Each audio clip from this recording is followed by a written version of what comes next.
a budget to like $100. And if you don't know about decoration, sit down. You don't know say $100 can't buy nothing.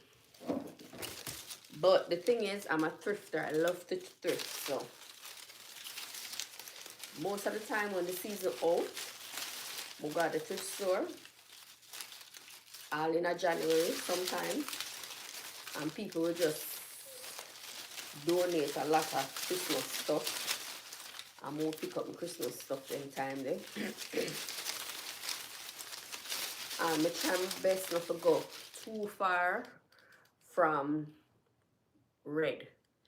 So my color are always in between red, burgundy, anywhere there. Green, kind of neutral type of color or Christmas color, so that I don't have to buy things every year, because I ain't spending all my money on Christmas decoration. I'm telling you, this Christmas decoration expensive bad.